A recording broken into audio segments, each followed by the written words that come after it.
Hello, everyone. Welcome back. Give me a sec. Anyway.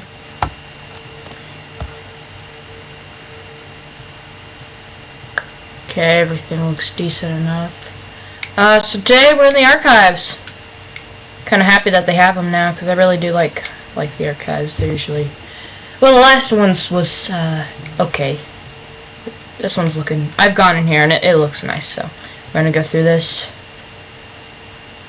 together today. So, the archives. Welcome to the archives. Bendy the Dark Revival is filled with numerous characters that each had a critical role to play in the progression of the game. Here in the archives, you will learn a little bit more about them in an up-close and personal way. Feel free to explore. Okay, first, we got Bendy. Give me a sec. Spin in a circle for no reason. It's not important why I'm doing this. My thing's being fussy. Hey!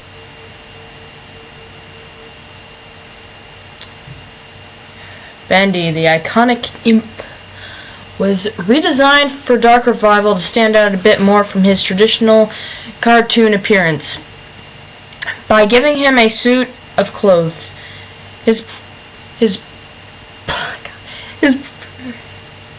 He posed some minor challenges, specifically creating a face that sported the classic Bendy eerie smile, but still managed to be heartwarming in the right conditions.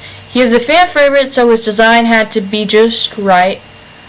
During production, we originally envisioned Bendy to talk with a series of cute squeaks to contrast the dark, low voice of the Ink Team, but this turned out to be very distracting, and the idea was scrapped pretty early on. There's Bendy. To pay here. Well, I don't got the cash, my friend, so we're having the buggy bugs, aren't we? It's being jittery. It's being, what's the word? It's lagging. That's the word. I don't know why I forgot that word. I mean, it always had some lag because, you know, reasons. Like when I turn my head too fast, you can see it glitching. You know, it's okay, because I'll make it work. And besides, we're not actually playing the game, so it's fine.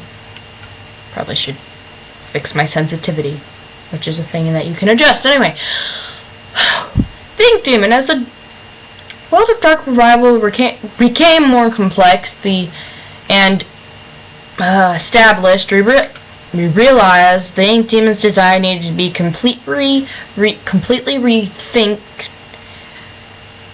to match the new tone. Previous versions of his appearance looked absolutely silly when placed in the world alongside the other characters. No amount of creepy music or screen effects could conceal how out of place he looked. The Ink Demon needed to look different than everything else in the world and show a natural progression of the Ink Demon's evolution as which Wilson held the cycle in place. Yeah, I would have liked to have some of those beta designs, or like the concept arts, or whatever you guys have, whatever the people have over in the actual Droider Studio, the actual place, not the channel Droider Studios, or gosh, who made this game? I don't think it's Rooster Teeth. Anyway, the Meatly. Yeah, I wish the Meatly and everyone would have put some of the beta Bendy designs. Because, I mean, I do like the Bendy that we got. It's just the hooves. They're just throwing me off. The hooves are throwing me off. I don't like them. But it's not the worst. Hey, Beast Bendy.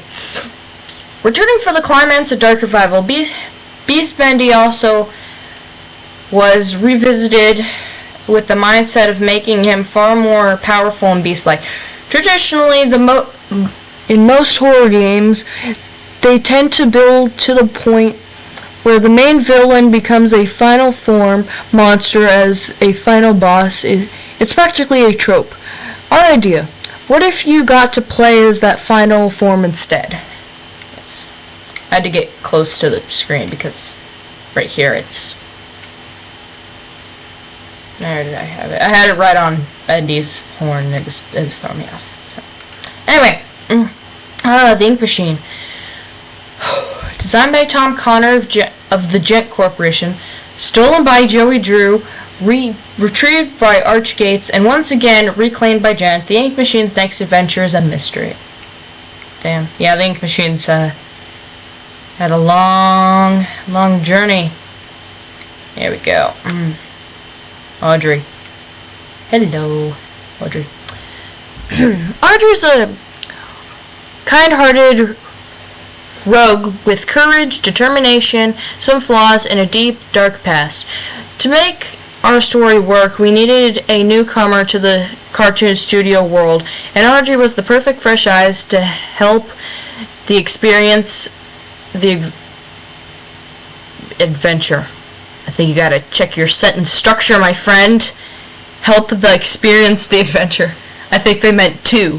Help to experience the adventure. Anyway. From day one of production, we knew that if people didn't connect with Audrey by the end of the game itself wouldn't be successful. Fortunately, she turned out to be quite memorable indeed and stand out from other members of the cast. Go over here. Okay, Wilson was a difficult character to balance. At first, the players are purposely led to believe he is a one-note character, absolutely villain with an over-the-top villain personality. But as the story progresses, we see other sides of the character, and the player becomes muddled with who the man really is. In one draft, Wilson was written as a servant to Nathan Arch Jr., a separate character at the time, but the story had made far more sense when the two characters became one, eliminating a lot of needless narrative complexity. I gotta fiddle with the settings later. Okay. Keepers. You can miss them if they kind of shove the keepers in this corner right here. I don't know if they belong, in here with the Butcher Gang. I feel like the Butcher Gang could have their own area, and you could put them somewhere else. Question mark. You could put it over there with Betty. Honestly, I feel like it would go better if you put it over there with Betty. The keepers. Let me put it. Wilson's deadly guards and scientists. They aren't perfect, but the keepers will get the job done, no matter the cost. They are responsible for pressing the ink inside a smaller form, keeping his power sealed away until Audrey came along and knowingly changed the situation. The keepers were visually designed to reflect the danger and evil of the ink machine itself. Faceless beings made of gears and wires, with no sense of morality, ordered around like cattle. A creature living without purpose. Yeah. The keepers were very original, and they were very nice. They're very creepy, and just mangled is a good word for them. Mangled. But yeah, I don't think anyone could predict that we would have something looking like this. Nasty. Butcher Gang. Barley, Charlie, and Edgar. Okay. Edgar, Barley, Charlie. I know for a fact the spider's Edgar. I'm pretty sure that's Charlie, the monkey's Charlie, and then the fisherman is, wait. Barley, and then Charlie's the fisherman. Okay. Barley, Charlie, and Edgar. Sorry, fiddle. The three original members of the Butcher Gang were formed from the ink machine. Deconstructed by Alice Angel for body parts and bonded together to stay alive with sneak attacks on their prey in Dark Revival. We meet an artificial form, fourth member of the gang, Carly, the ghost girl. Although when you begin to examine her closely, Carly appears to only be a shell with perhaps someone inside of it. Someone inside, sorry. I mean an artificial. My word is artificial. Yeah, if you look at her dead on, and you move around, she follows you with her eyes, And that's a nice touch. I very much like that. Very creepy. Oh, there are no cylinders! You guys remember? I think it was chapter 4, no, 5. When you're in Wilson's mansion, right before you go into these cylinders, and they scan you, or whatever they do, and you have to put your pipe on the table. They're inside of those. That's so cool. Well, not really for them, but you know, it's cool for me. Moving back to you. Something else I noticed when I was playing the game, when you open her crate originally, she doesn't have the claws, she just has regular gloves, but once she starts chasing you, she has the long fingers, the claws. You're taller than I remember. You're like my height now. I don't like that. You're also taller, but you're like a foot shorter than me, and you're still short. And you got a bulging eye. Edgar is definitely my favorite, because I'll put a link to them, but if you go and watch the cartoons that they made back when the Ink Machine, or Bendy and Ink Machine released, Edgar, in one of the episodes of the Bendy cartoons, Edgar's pulling around this little toy duck. You just have to see it. It's super cute. I think, yeah. Edgar is younger than the other Butcher Gang members and acts more childish, so that's why he's one of my favorites. He's so cute. Like Boris. I miss Boris. Heidi. It's believed that Heidi has spent some time in the Pit, a prison set up by Wilson and the Keepers. It is unclear why, but most likely she was able to access places she shouldn't have. The experience in the Pit changed her as it does many, reverting her into a childlike state, longing for happiness again. Yeah, Heidi was nice. I liked her.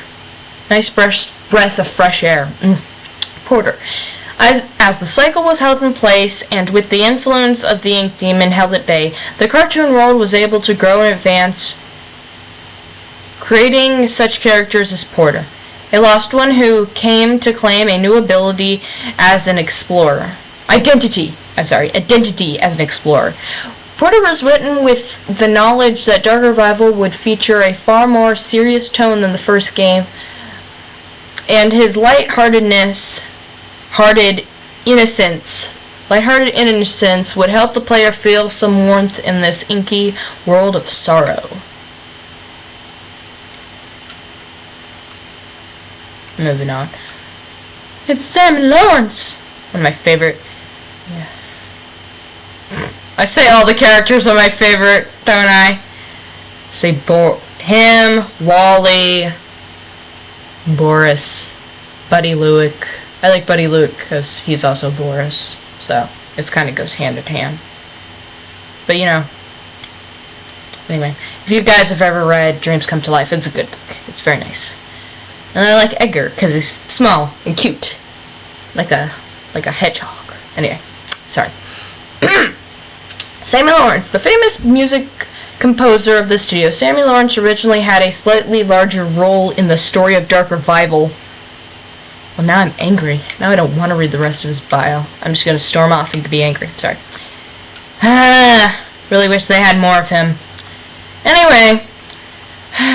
But in a story already filled with so many characters, making them all play a meaningful role became a challenge.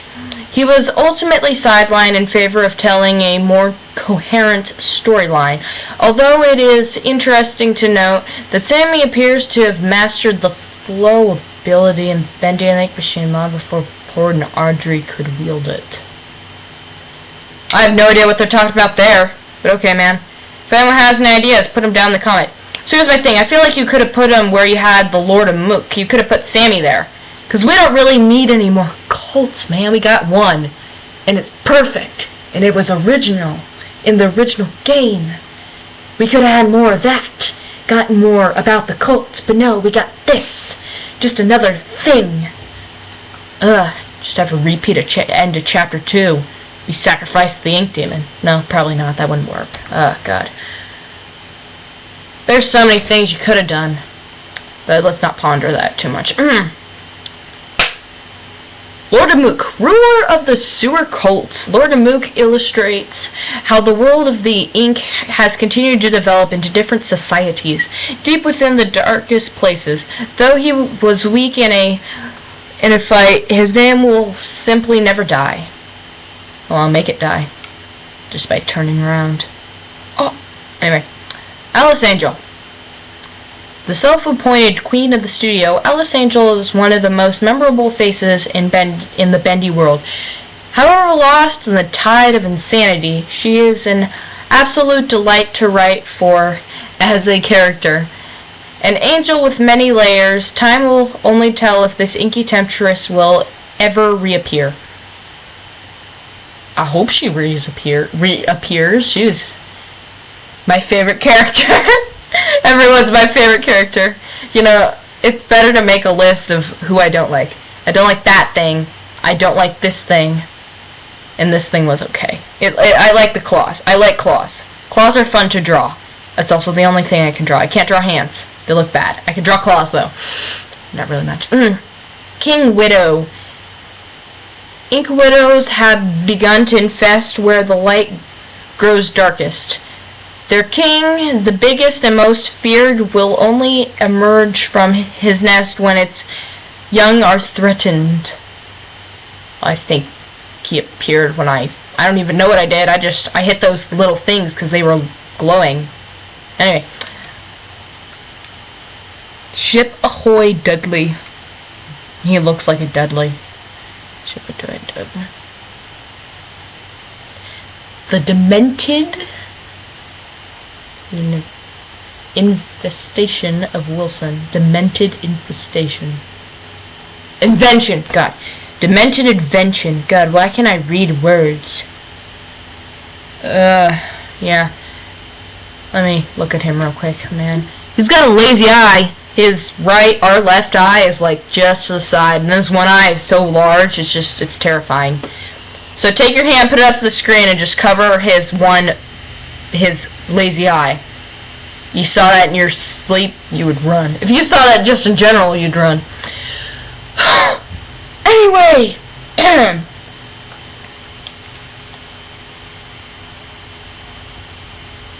ha! The head of Wilson didn't fully get coated in. I mean, look at that. Look at that. Ah! Anyway, I like calling people out on, stuff. Anyway, the demented invention of Wilson, created to serve the dual purpose of dethroning the ink demon in the cartoon world and also upstaging Joey Drew in the eyes of Wilson's father, Nathan Arch. Neither of these happen. Ship ahoy, Dudley is a mysterious sailor with his own eerie grin, similar to the ink demon. I wouldn't really call that a grin. I'd call it more of a... Anyway. Along with his sidekick, Crackle the Crab, it is unknown just what kind of cartoon adventure they would have had together. Yeah, so if you look down at his belly, where Wilson's head should be, and his hand, it's not fully coated. I mean, they got like where the model should go. I don't know much about coating stuff like this, but I think that's like, if you guys draw or if you know what I'm talking about, how you do like the circles and stuff to get an idea of how you're going to pose them, that's kind of what it is for this. It's like the outline, but it's not the full thing. So, yeah. I like the crab, though. Not really, but I like the blue. It's a very satisfying color. The Lurker. Okay, I didn't know what this thing was called. I didn't even call it anything. It's just a blob. The Lurker, or Steve as he's become known, was originally created as a brute-type enemy that would free roam the Lost Ones the way the Lost Ones do, but ultimately felt unnecessary as a random ink demon encounter already fulfilled that role of putting a player on edge while exploring previously traversed locations. In the end, the Lurker found a much better calling as an unlikely ally, effectively expanding him into more than just a typical enemy. I would have liked to have him roaming around. That would definitely, just like have his own section, like, when you buy the signal towers, because the ink demon can't get in there because of the signal towers, just have a signal tower area and have him like roaming around this giant, like when you go into the Gent building, you know, where all the keepers are. Have an area without keepers and with that thing, and you have to, I don't know, get like a gear or something. It would have been cool though. Joey Drew. Memory. Yeah. Okay. The man, the legend, the memory. Creating this version of Joey Drew was both an exciting and daunting process. It was clear from the start that Joey Drew would be different from the one from the original Bendy and the Ink Machine game. Yeah, because he's not old, like super old. Like, I'm about to lay down and die old. He's younger. He's like in his 30s, 40s. I don't know how anyone's supposed to look at any age. This was a man with all the guilt from the past life. No, I didn't get that at all. Anyway, but without the experience to fully understand it, the real Joey Drew made many mistakes, but ultimately learned from them. What are we even talking about? What did he learn from? He'd been killing people, and then it turned him into cartoons. What did you learn from that? That your cartoons need souls? They need pure souls? That's a reference to the end of Dreams Come to Life. You need a pure soul or something. I feel like I read that. Anyway, this doesn't absolve him of his sins, but at the end of his life, he was able to help correct some of them and help fight the darkness he created. What kind of a bio is this? What did he help do? I mean, I guess he gave Audrey the last reel, but, you know, that's it. Woo! I need to take a walk. Here, one of my favorite characters. It's just become a thing. Let's just make a list of my not favorite characters. Wilson? No, not him. He's got a blind eye, and I like drawing characters with blind eyes. Or just, no, like have a scar over their eye.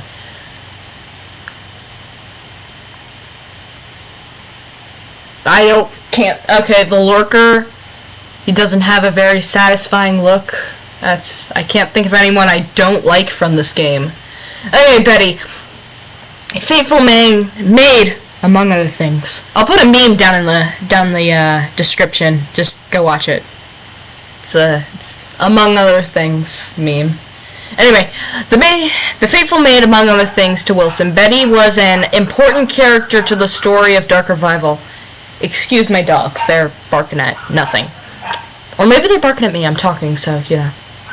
They gotta defend us from the sounds. Anyway, as a failed experiment and someone relatively new to the cartoon studio, she was able to give a somewhat different point of view on the state of the world. We have personally left it unclear if Betty was in on Wilson's plot to harvest Audrey, or if she was just a bystander. Behind her mask, there are still answers to be found. So I think she might be because she's a failed experiment, I think she was supposed to be a Dudley. So before we go down that hallway, where Audrey's, staring at me. Actually, we don't have much more to do. We gotta do, Henry, Tom, and Allison. Oh, yeah. Henry. I forgot about him, almost. Man. He's super old. Not as old as Joey Drew from the first game. He was super old. Okay, Cycle Breakers. Henry Stein, the original Cycle Breaker. Henry Stein is the ghost of a man who lost his purpose years ago. Once fueled with finding a way to escape the torture of the ink demon and finding his way home to his wife, Henry is now left with the cold reality of being a recreation of the person he thought he was. Saved as a special surprise for fans of the Bendy in the Ink Machine game, Henry was strictly omitted from all public discussion of the character during the entire production, which spanned several years. But Henry returned with a very satisfying face reveal. Yeah. My brother made a meme, I think. It's like people going to download Henry's model so they can make cringy music videos. I gotta find... I don't think it's on this computer. Let me check. No, it's not on this computer. Wait. No. But yeah, it was a funny little meme he made. Cause that's what people do. They make really cringy music videos. You know, so did I. So, you know, I would know. I would know cringe, because I am cringe. So, anyway, Allison. Returning for another victory over the Ink Demon. Another victory? Like you did shit in the first game. Excuse my language, but she literally just made me go in there and fight the Ink Demon myself. But fight is, you know, not really the word I would use. I would say dodge, I think, would be a better word. Dodge the Ink Demon and then play the last reel. Then the cycle reset. She didn't fight the Ink Demon. She just kind of made me do it. And then she didn't give me a weapon. Kind of salty about that. Anyway, returning for another not really victory over the Ink Demon, Allison is always the voice of reason and a beacon of hope. Okay. Allison's design was carefully upgraded from the previous Bendy and Ink Machine game to maintain her personality, but with more fidelity. I had to look up what that word means. The purpose of meeting Allison was early in the campaign. Early in the campaign was to introduce the player to a familiar face after the main introduction. At the start, Allison was able to serve as the motivating force for Audrey until the true plot kicked in later. Sorry. Yeah, her design is very nice now. I mean, it was before, but I mean, not really, but it's much better. I can't jump, so yeah, she looks good. And Tom! That's it? Look at that paragraph. Look at him. You know, I guess there's not really much to say.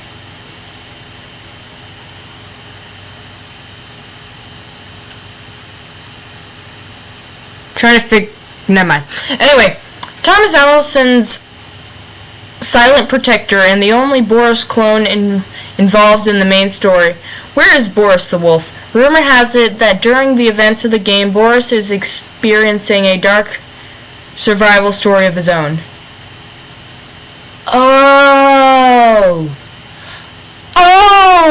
okay. I've never played Boris in the Dark Survival, but that would make sense. No, not really. But, you know, you could see it that way. That's very interesting. That's nice. That's a nice little Easter egg. I've never played that game, but I do know of it. Boris in the Dark Survival. It's a mobile game. I don't know. It just seemed really simple and not worth the, what, $7 I think it was. Man. I'm gonna say it again. Audrey is an ugly woman. She's got eyes with no soul. And so is he. He also has eyes with no soul. And one that's glass. So, yeah. Bendy cutout. Bendy cutout has a bio. Who put that thing there? Who put this there? Anyway. Here. Anyway. Audrey. The unknowing daughter of the animation pioneer. Audrey was blocked out the memory of her past after losing her father. But his role in her life was not over. A talented animator and artist, her skills landed her a job at Archgates. Was it fate that led her to reunite with Joey's machine, the machine of her birth, or was it planned? Sorry. Was it a plan? Yeah. I really don't care. All I care about is that she's there, and then she became an Ink she got in there. It doesn't matter. Anyway. Wilson, haunted by the impossible shadow of Nathan Arch, Wilson sought to achieve something that would make his father proud. But by luck, he stumbled upon the ink machine and was able to become the cartoon world's master. Holding the cycle in place, he continued to his experiments that would not fully be realized until the ink demon was purged. However, unnaturally entering to and from the ink realm has taken a toll on Wilson's physical being, slowly robbing him of his health. I mean, that's interesting, but I wouldn't say it was robbing him of his health. I think him being old. Oh, hey, there's a way on him. I just gonna walk around. I would say being super old is robbing him of his health. That's what happens when you get old. Okay, Nathan Arch, SR. I don't know what that stands for. I want to see it's senior, but anyway, Nathan Arch was eventually everything Joey wasn't. He worked hard, built up from nothing, and never compromised his integrity. Joey had big dreams, but Nathan accomplished his own dreams. He and his wife, Tessa, raised a son with as much love and care as they could, despite Nathan's career pressure. Sadly, his son did not share Nathan's natural talent for business and enterprise. Yeah. Okay, I think that's it. I'm going to skim everything one more time just to make sure I didn't miss anything. Cool. But I think that is everything in the archives. I got those two over there. Got the ink. Yep, I think that was everything. So, thank you for joining me here in the archives. I hope you enjoyed the video. You know the spiel. You know, subscribe and whatnot.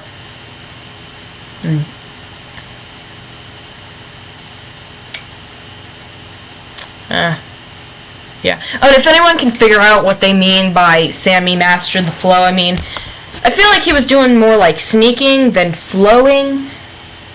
And just as a reminder, flow is what we got from Porter. You know how we move super fast over cliffs, or not cliffs, but like stuff.